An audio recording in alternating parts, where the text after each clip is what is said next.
ಇವತ್ತು ಮತ್ತೊಮ್ಮೆ ನಾನು ಟೇಬಲ್ನ ಕ್ಲೀನ್ ಮಾಡ್ತಾ ಇದ್ದೀನಿ ಹಬ್ಬ ಮಾಡೋದಕ್ಕೆ, ಲಕ್ಷ್ಮಿನ ಇಲ್ಲಿ ಕೂರ್ಸೋದಕ್ಕೆ ಅಂತ ಹೇಳ್ಬಿಟ್ಟು. 2 ವೀಕ್ಸ್ ಬ್ಯಾಕು ಕೂಡ ಮಾಡ್ಕೊಂಡಿದ್ದೆ, ಆದರೆ ಮಾಡೋದಕ್ಕಾಗಿರಲಿಲ್ಲ. ತಾಯಿ ಈ ಸರಿ ಏನಾದರೂ ಹಬ್ಬ ಮಾಡೋ ಥರ ಮಾಡಮ್ಮ ಅಂತ ಕೇಳಿಕೊಂಡು ಇವತ್ತು ಮತ್ತೆ ಎಲ್ಲ ಅರೇಂಜ್ ಮಾಡ್ಕೊಳ್ತಾ ಇದ್ದೀನಿ. ಇವತ್ತು ಬಂದು ಗುರುವಾರ, ಸೊ ಇಲ್ಲೇ ಎಲ್ಲನೂ ಅರೇಂಜ್ ಮಾಡ್ಕೊಳ್ಳೋಣ ಅಂತ ಹೇಳ್ಬಿಟ್ಟು ಮೊದಲು ನಾನು ಟೇಬಲ್ ಕ್ಲೀನ್ ಮಾಡ್ಕೊಳ್ತಾ ಇದ್ದೀನಿ. ಸೊ ಸ್ನೇಹಿತರೆ, ಇವತ್ತಿನ ನಮ್ಮ ತಯಾರಿ ಬ್ಲಾಗ್ಗೆ ಸ್ವಾಗತ. ನೀವೆಲ್ಲರೂ ಹಬ್ಬ ಮಾಡಿ ಆಗಿದೆ.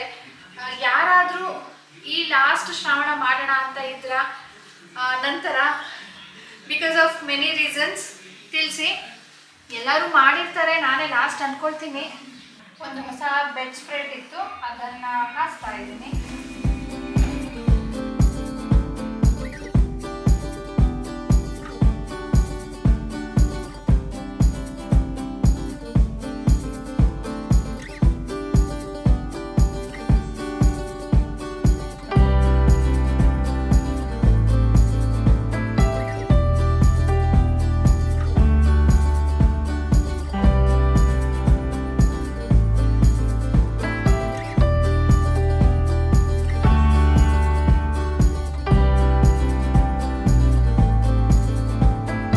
ಈಗ ಸ್ನೇಹಿತರೆ, ನಾನು ಸ್ಯಾರಿನ ಪ್ಲೀಟ್ ಮಾಡ್ಕೊಂಡಿದ್ದೀನಿ. ಅಂದರೆ ಇದು ಬೇಸಿಕ್ ಸ್ಟೆಪ್ ಅಂತ ಹೇಳ್ಬೋದು. ನೀವು ಯಾವ ರೀತಿಯಲ್ಲಿ ಉಡಿಸ್ತೀರೋ ಅದನ್ನು ಉಡಿಸ್ಬೇಕಾದ್ರೆ ಡಿಸೈಡ್ ಮಾಡ್ಕೊಳ್ಬೋದು. ಬಟ್ ಫಸ್ಟ್ ಥಿಂಗ್ ಇಸ್ ಸೆರಗು ಮತ್ತು ನೆರಿಗೆನ ಮಾಡ್ಕೊಳ್ಳೋದು. ಎಷ್ಟುದ್ದ ಬೇಕೋ ಅಷ್ಟುದ್ದ ಸೆರಗು ಮಾಡಿಕೊಂಡು ಬಾಕಿದಕ್ಕೆಲ್ಲ ಕೂಡ ನೆರಿಗೆ ಮಾಡಿ ಇಟ್ಕೊಳ್ಬೇಕು. ಕೂರಿಸೋ ಥರ ಉಡಿಸ್ತಿರೋ, ನಿಂತ್ಕೊಂಡಿರೋ ಥರ ಉಡಿಸ್ತಿರೋ, ಅಥವಾ ಏನು ಸೆಟ್ ಬರುತ್ತಲ್ವ ಕೈ ಕಾಲುಗಳದ್ದು, ಅದಕ್ಕೆ ಉಡಿಸ್ತಿರೋ, ಅದೆಲ್ಲ ಕೂಡ ನಾವು ಉಡಿಸ್ಬೇಕಾದ್ರೆ ನೋಡ್ಬೋದು. ಬಟ್ ಬೇಸಿಕ್ ಸ್ಟೆಪ್ ಇದನ್ನ ಮಾಡಿ ಇಟ್ಕೊಂಡ್ರೆ ಅನುಕೂಲ.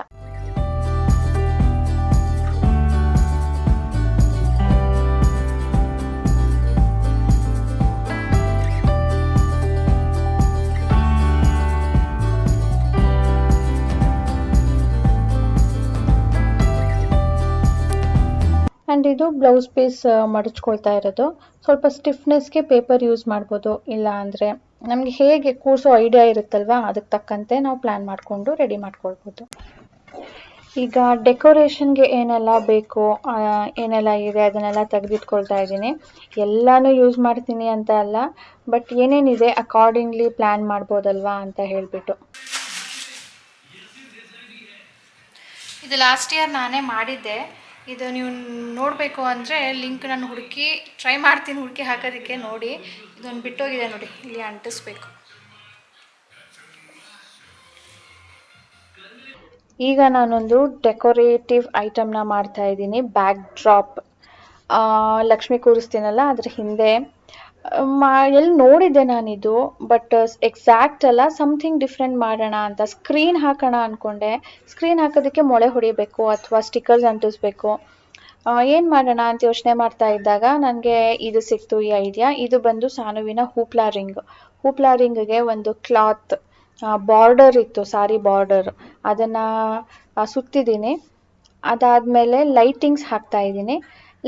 ಬರೀ ಲೈಟಿಂಗ್ಸ್ ಹಾಕೋಣ ಅಂತ ಇದ್ದೆ. ಆಮೇಲೆ ಮಧ್ಯ ಗ್ಯಾಪ್ ಇದೆ ಅಲ್ವಾ, ಈ ಹೂವು ಬೇರೆ ಇದೆ.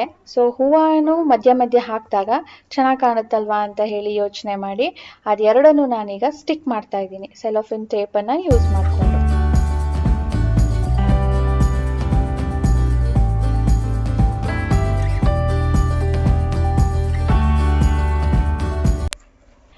ಈಗ ಲಕ್ಷ್ಮಿ ಕೂರಿಸೋದಕ್ಕೆ ಕೈ ಮತ್ತು ಕಾಲುಗಳೇನು ಸೆಟ್ ಇದೆ ಅಲ್ವಾ, ಅದನ್ನು ಸೆಟ್ ಮಾಡ್ಕೊಳ್ತಾ ಇದ್ದೀನಿ. ಇದನ್ನು ಲಾಸ್ಟ್ ಇಯರ್ ಹೊಸದಾಗಿ ತಂದಿದ್ದು, ಹಾಗಾಗಿ ನಾನು ಕಟ್ಟಿ ಇಟ್ಟಿದ್ದೆ. ಸೊ ಈ ಸರಿ ನಾನು ಸಪ್ರೇಟಾಗಿ ಏನು ಮಾಡಬೇಕಾಗಿಲ್ಲ, ವೆರಿ ಈಸಿ. ಲಾಸ್ಟ್ ಇಯರ್ದೇ ಇತ್ತಲ್ಲ ಸೆಟ್ಟಿಂಗ್ ಅಂತ ಹೇಳಿ ಡೈರೆಕ್ಟ್ ಕಟ್ತಾ ಇದ್ದೀನಿ. ಇದು ಮಲ್ಲೇಶ್ವರಮಲ್ಲಿ ನಾನು ತೊಗೊಂಡಿದ್ದು, ಚಿಕ್ಕಪೇಟೆಯಲ್ಲೂ ಸಿಗುತ್ತೆ. ರೇಟು ಡಿಫರ್ ಆಗ್ತಾ ಇರುತ್ತೆ. ಆ್ಯಂಡ್ ಇದು ಈ ಥರ ಫೋಲ್ಡ್ ಆಗಿದೆ ಅಲ್ವಾ, ಆ ಥರ ಸಿಗೋದಿಲ್ಲ. ಇದು ಸ್ಟ್ರೇಟ್ ಸಿಗುತ್ತೆ. ನಾವು ಸೂಜಿ ದಾರ ಸಹಾಯದಿಂದ ಈ ಥರ ಫೋಲ್ಡ್ ಮಾಡ್ಕೊಳ್ಬೇಕು.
ಇವತ್ತು ಮುಖವಾಡಕ್ಕೆ ಶೃಂಗಾರ ಮಾಡ್ತಾ ಇದ್ದೀನಿ. ನಾನು ಇಷ್ಟು ದಿನ ಐಬ್ರೋಸ್ ಹಚ್ಕೊಳ್ಳೋದು, ಐಲೈನರ್ ಹಚ್ಕೊಳ್ಳೋದು ಮಾಡ್ತಿದ್ನಲ್ಲ, ಸೇಮ್ ಥಿಂಗ್ ಇವತ್ತು ಲಕ್ಷ್ಮಿ ಮುಖವಾಡಕ್ಕೆ ಮಾಡ್ತಾ ಇದ್ದೀನಿ.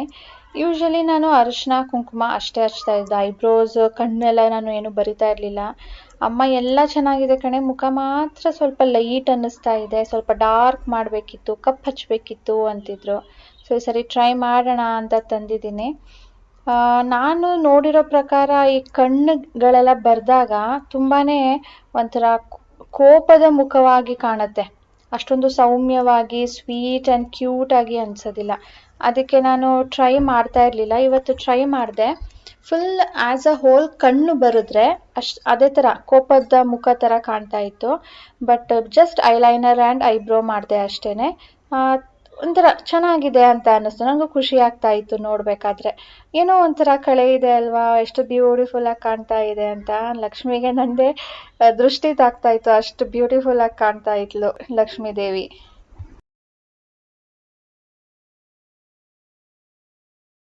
ಈಗ ಸ್ನೇಹಿತರೆ, ಒಬ್ಬಟ್ಟು ಮಾಡೋದಕ್ಕೆ ರೆಡಿ ಮಾಡ್ಕೊಳ್ತಾ ಇದ್ದೀನಿ. ಕಾಯಿ ಒಬ್ಬಟ್ಟು ಮಾಡೋದಕ್ಕೆ ಅಂತೇಳಿ ಲಕ್ಷ್ಮಿಗೆ ಇಷ್ಟ ಅಂತ ಹೇಳ್ತಾರೆ.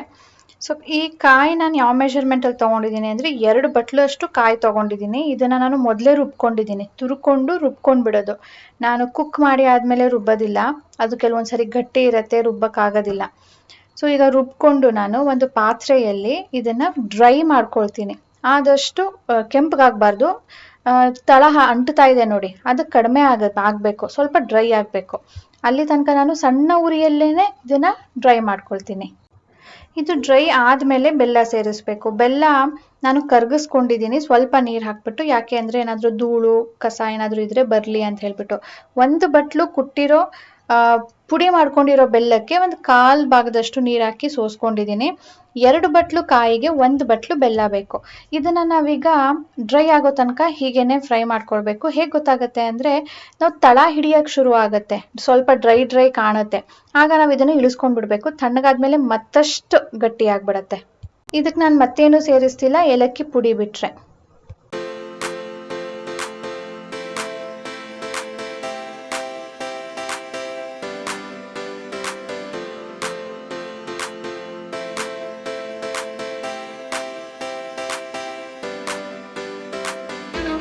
ನಾಳೆಗೆ ತಾಂಬೂಲ ಕೊಡೋದಕ್ಕೆ, ಕಳಶಕ್ಕೆ, ಹಣ್ಣು ಕಾಯಿ ಇಡೋದಕ್ಕೆ ಎಲ್ಲನೂ ಕೂಡ ತೆಂಗಿನಕಾಯಿ ರೆಡಿ ಮಾಡ್ಕೊಳ್ತಾ ಇದ್ದೀನಿ.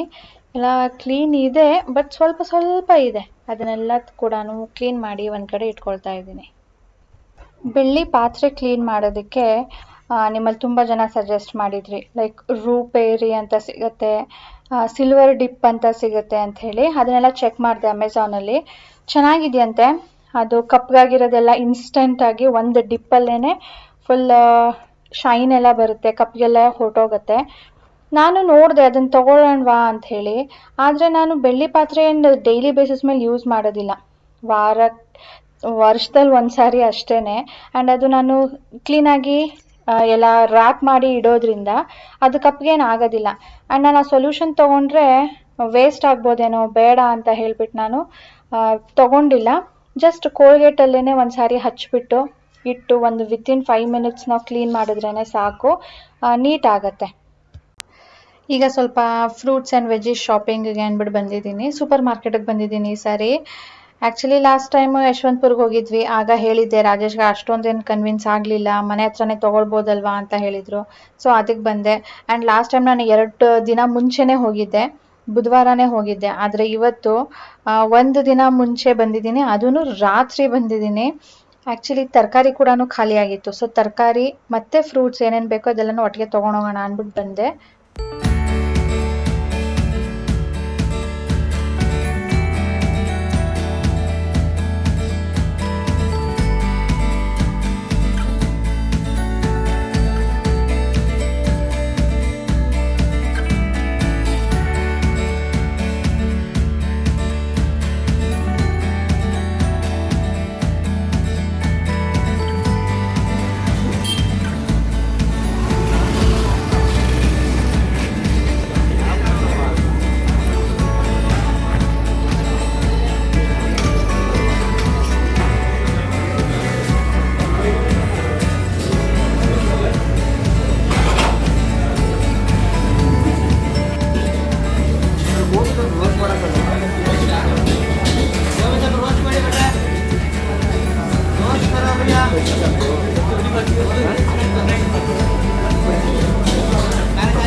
ಏನಪ್ಪ?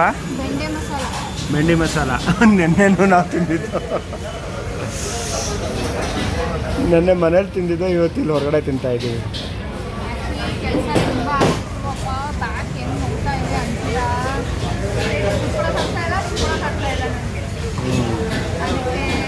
ಅಡುಗೆ ಮಾಡೋಷ್ಟು ಶಕ್ತಿ ಇರಲಿಲ್ಲ. ಹಬ್ಬದ ಸಂಭ್ರಮ ಇವತ್ತು. ಓಟಾರ ಅಲ್ಲ, ಅನುಗೋಟಾರ ಮಾಡಬೇಕಿತ್ತು, ಮಾಡಲಿಲ್ಲ. ಶ್ರಾವಣದ ಕೊನೆ ಶುಕ್ರವಾರ ಪೂಜೆ ಮಾಡೋಣ ಅಂತ ಹೇಳ್ಬಿಟ್ಟು ಅರೇಂಜ್ ಮಾಡಿಕೊಂಡೆ. ಬಟ್ ಅಡುಗೆ ಕೈ ಕೊಟ್ಟೆ. ಊಟ ಮಾಡಿ ಹೋದ್ಮೇಲೆ ಇನ್ನೂ ಕೆಲಸ ಇತ್ತು. ಇವತ್ತಿನ ವಿಡಿಯೋ ಸ್ನೇಹಿತರೆ ಇದರೊಂದಿಗೆ ಎಂಡ್ ಮಾಡ್ತೀನಿ. ಆ್ಯಕ್ಚುಲಿ ನಾನು ತರಕಾರಿ ಏನೂ ಇರಲಿಲ್ಲ, ಫ್ರೂಟ್ಸ್ ತೊಗೊಳಕ್ಕೆ ಹೋಗ್ಬೇಕಲ್ಲ, ಆವಾಗ ಹೋಗೋಣ ಅಂತ ಅಂದ್ಕೊಂಡು ತಂದಿರಲಿಲ್ಲ. ನಾನು ಲೇಟ್ ಆಗೋಯ್ತು, ಅಲ್ಲಿ ಶಾಪ್ ಮಾಡೋ ತನಕನೇ ಲೇಟ್ ಆಗೋಯ್ತು. ಇನ್ನು ಮನೆಗೆ ಹೋದ್ಮೇಲೆ ಅಡುಗೆ ಮಾಡಿ ಊಟ ಮಾಡೋ ಅಷ್ಟು ಟೈಮ್ ಕೂಡ ಕಡಿಮೆ ಇತ್ತು. ಆ್ಯಂಡ್ ಬ್ಯಾಕ್ ಪೇನ್ ಜಾಸ್ತಿ ಆಗಿಬಿಟ್ಟಿತ್ತು. ಲಾಸ್ಟ್ ಟೈಮ್ ನನಗೆ ರಾಜೇಶ್ ಹೆಲ್ಪ್ ಮಾಡಿದ್ರು ಕೆಲಸದಲ್ಲೆಲ್ಲನೂ. ಕಿಚನ್ ಎಲ್ಲನೂ ರಾಜೇಶೇ ಕ್ಲೀನ್ ಮಾಡಿಕೊಟ್ಟಿದ್ರು. ಹಾಗಾಗಿತ್ತು. ಇವಾಗ ನಾನು ಮಾಡಿದ್ರೆ ಗ್ಯಾರಂಟಿ ರಾಜೇಶೇ ಮತ್ತೆ ಹೆಲ್ಪ್ ಮಾಡಬೇಕಾಗತ್ತೆ ಅಂದ್ಬಿಟ್ಟು ಹೊರಗಡೆ ಬಂದುಬಿಟ್ವಿ. ಇವತ್ತೊಂದಿನ ಊಟ ಮಾಡೋಣ ಬಾ ಅಂತ ಹೇಳ್ಬಿಟ್ಟು. ಇಲ್ಲಾಂದರೆ ನಾವು ಈ ಥರ ಯಾವತ್ತೂ ಹೊರಗಡೆ ಬರಲ್ಲ, ಏನಾದರೂ ಹೋದಾಗ ಮಾತ್ರನೇ ಬರಬೇಕಾದ್ರೆ ಊಟ ಮಾಡಿ ಬರ್ತಿದ್ವಿ. ಎನಿವೇ ಸ್ನೇಹಿತರೆ, ಹೇಗೋ ಇವತ್ತು ಪ್ರಿಪ್ರೇಷನ್ ಆಗಿದೆ. ನಾಳೆ ಹಬ್ಬ. ಸೊ ಮುಂದಿನ ವಿಡಿಯೋ ನಂದು ಹಬ್ಬದ ವ್ಲಾಗನ್ನು ನಿಮ್ಮ ಜೊತೆ ಶೇರ್ ಮಾಡ್ತೀನಿ. ಸೊ ಅಲ್ಲಿ ತನಕ ನೀವು ಇನ್ನೂ ಸಬ್ಸ್ಕ್ರೈಬ್ ಮಾಡದೆ ನೋಡ್ತಾ ಇದ್ದರೆ ಪ್ಲೀಸ್ ಸಬ್ಸ್ಕ್ರೈಬ್ ಮಾಡ್ಕೊಳ್ಳಿ. ಬೆಲ್ ಬಟನ್ ಕ್ಲಿಕ್ ಮಾಡಿ, ನೋಟಿಫಿಕೇಶನ್ ಬರುತ್ತೆ. ಪ್ಲೀಸ್ ಲೈಕ್ ಆ್ಯಂಡ್ ಶೇರ್ ಮಾಡಿ. ಬಾಯ್ ಬಾಯ್ ಸ್ನೇಹಿತರೆ.